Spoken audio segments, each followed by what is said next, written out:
Escuchábamos a Cámara Obscura con Let's Get Out of This Country. Nosotros nos quedamos en este país porque aquí nomás estamos. Estamos en la invención del futuro en Pauta 100.5. Ya estamos con nuestro primer entrevistado de hoy. Él es investigador principal del Instituto Milenio de Neurociencias Biomédicas, el BNI, un centro de investigación de los mejores de nuestro país, de los centros de excelencia que tenemos en nuestro país.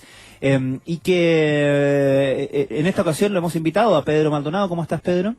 Muy bien, muchas gracias a Radio Pauta y Pancho por la invitación. La idea es que hablemos de este convenio que se firmó con un centro que se llama el Centro de Excelencia Minera CIMI ICI Chile de la Universidad de Queensland, Australia. Eso ya vamos a entrar en eso, digamos, pero lo interesante es acá que cómo se está buscando una aplicación directa, concreta, incluso en una actividad productiva de alto impacto en nuestro país, como es la minería, ¿cierto? De todo el conocimiento, de parte del conocimiento de frontera que están ustedes desarrollando en el BNI, ¿no? ¿Cómo estás, Pedro? Sí, muy bien, gracias. Efectivamente, durante décadas la ciencia en Chile se ha preocupado de buscar y generar conocimiento. Pero poco o nada se ha hecho en buscar transferir ese conocimiento al mundo productivo, al mundo social. El BNI, como parte de la iniciativa científica Milenio, es un instituto que justamente busca maneras de hacer este traslado del conocimiento básico hacia un impacto social. Ahora, el Centro de Excelencia Minera SMI ICI Chile de la Universidad de Queensland, Australia. Suena un poco... Es un nombre largo, sí, pero es parte de varios consorcios tecnológicos. Perfecto. Que fueron invitados a participar en iniciativas de innovación en Chile hace ya varios años. Y este centro lleva aproximadamente 4 años y está buscando entonces alianzas con centros de investigación para lograr generar alguna clase de proyectos innovativos. Ellos particularmente están interesados en el mundo minero y por eso esta iniciativa y el convenio busca efectivamente llevar ciencia, neurociencia en este caso, al mundo de la minería. Y esto lo entiendo, Pedro, como también parte como del mandato que tienen ustedes como Instituto Milenio, ¿no? Que es que pone un acento fuerte, ya hemos hablado acá antes de las iniciativas Milenio, que le piden a los centros que son beneficiados con el financiamiento que establezcan relaciones muy fuertes con la comunidad. Sí, yo creo que es una característica particular de los centros Milenio. Si bien el financiamiento basal está puesto para buscar nuevo conocimiento haciendo ciencia básica, de alguna manera parte importante de las actividades tiene que ver con proyectar esta actividad científica hacia la sociedad de manera de tener algún impacto, de manera de generar innovación y cambios importantes en la sociedad que provengan del conocimiento científico, pero que sean implementados en un ámbito productivo también. Ahora entiendo que lo que se ha firmado entonces es una especie como de convenio de trabajar juntos, pero ahora hay que generar los proyectos que concretamente lleven una cosa a la otra, ¿no? El conocimiento de neurociencia, en este caso, a la actividad minera. Sí, efectivamente, esto es un convenio marco, pero ya hemos tenido varias conversaciones, ideas concretas para llevar el entendimiento sobre el cerebro humano a la minería. Parece áreas muy distintas inicialmente, pero en toda actividad productiva, incluida la minería, la conducta humana juega un rol muy importante y juega un rol desde cómo trabaja la gente en conjunto hasta aspectos que tienen que ver con seguridad y salud. Desde resolver el problema de la fatiga mental en un chofer de camión que puede tener un accidente, hasta determinar cuándo la concentración de alguien que está mirando un monitor en un centro de control puede lograr algo eficiente, o cómo las relaciones sociales juegan un papel en la colaboración dentro de una industria como esta para poder lograr una mejor productividad. Particularmente en la minería, que además hay turnos, hay sistemas de organización social que son muy distintos a cualquier otra empresa. Estos trabajadores, en la mayoría de los casos, están en entornos físicos que son difíciles, ¿cierto? No solamente porque pueden estar en altura, típicamente, y por lo tanto, cuánto descansan, cómo duermen, tiene un impacto productivo importante. Y de alguna manera también tiene impacto cosas como estar aislados socialmente, porque tienen estos turnos largos, Todas estas características pueden impactar de manera dramática la productividad. Entonces, entender cómo los humanos nos comportamos y qué es lo que nos pasa en estos ambientes puede ser importante para la productividad minera. Estamos conversando con Pedro Maldonado, investigador principal del Instituto Milenio de Neurociencia Biomédica, el BNI. Pedro, además hay un tema aquí que también hemos tratado hartas veces en el programa, que tiene que ver con la inteligencia artificial y cómo los procesos de automatización van a ir reemplazando plazas laborales que hoy son humanas, ¿no? Imagino que ahí la neurociencia tiene harto que decir en términos de o de proceso adaptativo o de hacer funcionar derechamente la transición, ¿no? Claro, hay características de la actividad cerebral que son quizás hoy fácilmente reemplazables o reemplazables cuando los procesos son relativamente conocidos y monótonos, pero cuando son trabajos que requieren gran carga atencional y la toma de decisiones es compleja, por ahora la inteligencia artificial todavía está al debe y por lo tanto el componente humano es todavía irreemplazable en la mayoría de los trabajos de la minería. Vamos a seguir conversando con Pedro Maldonado del BNI. Escuchamos, eso sí, primero a INXS. Esto se llama Devil Inside.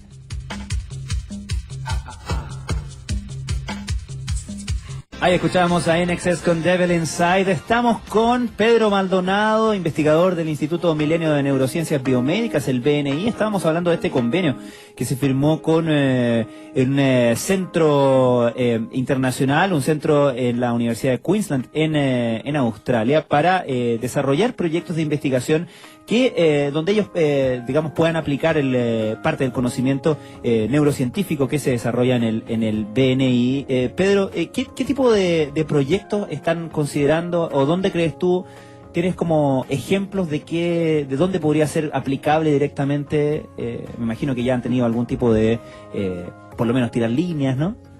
Sí, como tú dijiste, este convenio BNI Universidad de Chile y esta institución australiana es bastante amplio y la idea es que todas las cosas que ocurran dentro de nuestro instituto puedan llevarse en la práctica.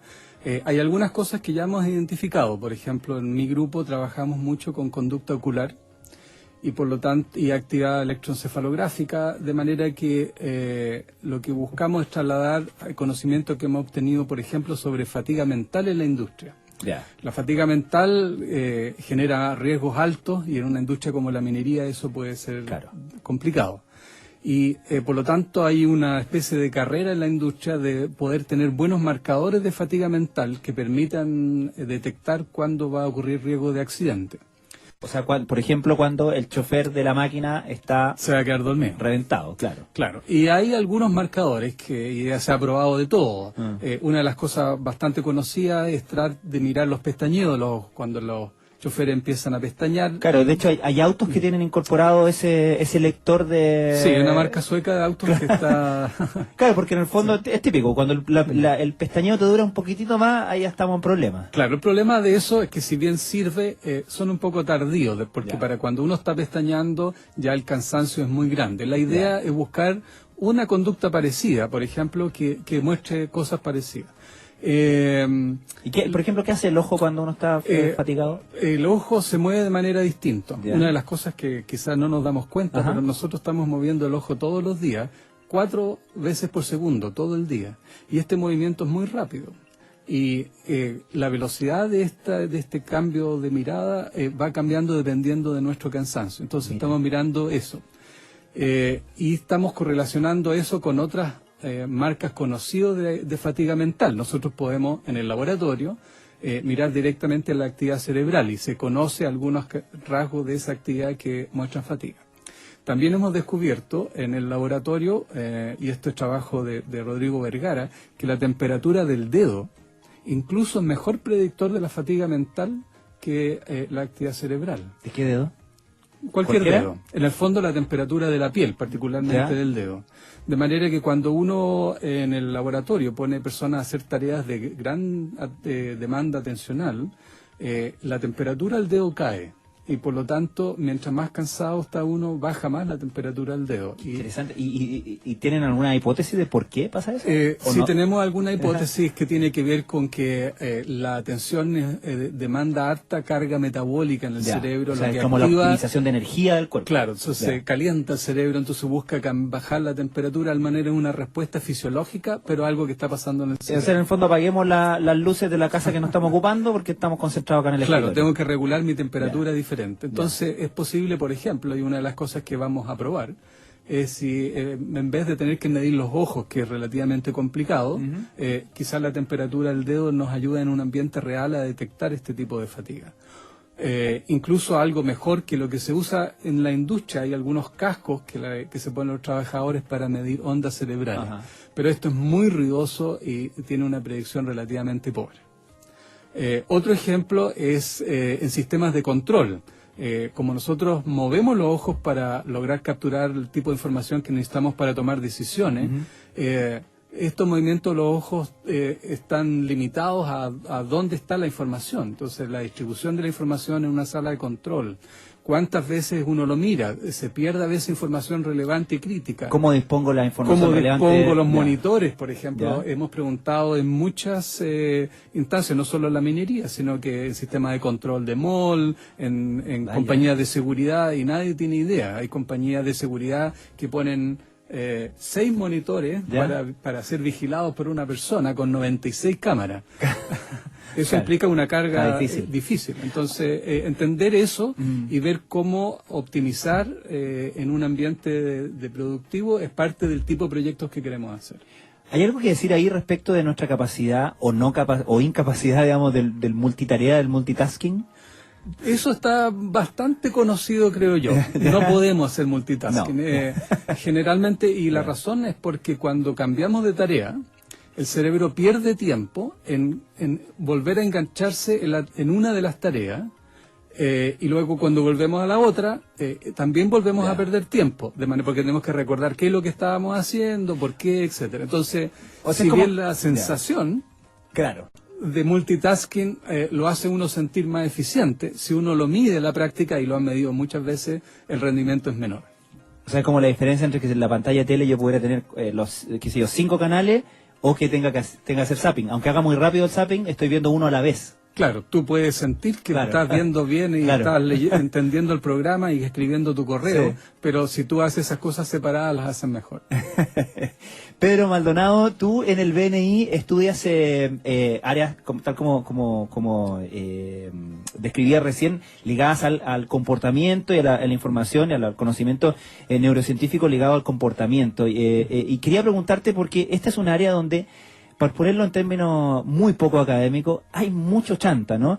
O sea, a lo que voy es que la oferta de neuro cualquier cosa, neuromarketing, neuroeconomía, neuroeducación, neuro lo que sea, digamos, nos bombardea desde hace tiempo. Y hay varios libros, hay gente que da charlas, que da simposios, que viene a centros de eventos. Y te quería preguntar, ¿cómo, digamos, cuánto de información falsa está dando vuelta cuáles crees tú como si que tienes alguna, digamos, el mito más dañino en eso? No sé si lo tienes claro, digamos, pero cuánto afecta todo este ruido, ¿no? Hay muchos mitos dañinos cuando uno implementa una intervención sin saber con certeza cuál va a ser el resultado. Generalmente lo que pasa es que sabemos bastante poco del sistema nervioso y de muchas cosas en ciencia. Y muchas veces los científicos encuentran algo, en un estudio lo publican, pero ese conocimiento científico es válido en el contexto en que fue tomado. Por ejemplo, yo hice dormir a las ratas y aprendieron mejor. Pero eso no significa que yo voy a ir inmediatamente al otro día a una escuela y hacer dormir a los niños después de cada clase, porque necesito que ese conocimiento sea validado en la instancia donde se va a aplicar. Entonces, la investigación científica es una parte de la ecuación. Pasa mucho del neuro algo porque el conocimiento científico básico no ha sido apropiadamente implementado en fase sucesiva en el ambiente donde efectivamente uno quiere que tenga el impacto. Y mientras uno no entienda de la manera en cómo a variables cada vez más complejas interfieren con el proceso, yo no puedo llegar irresponsablemente a aplicar una medida solo porque apareció en un paper, por muy bueno que sea. Entonces, estos chantas no necesariamente utilizan información que puede ser falsa, sino que información que es parcial o incompleta y que no fue apropiadamente validada en el ambiente donde ellos pretenden aplicar su idea.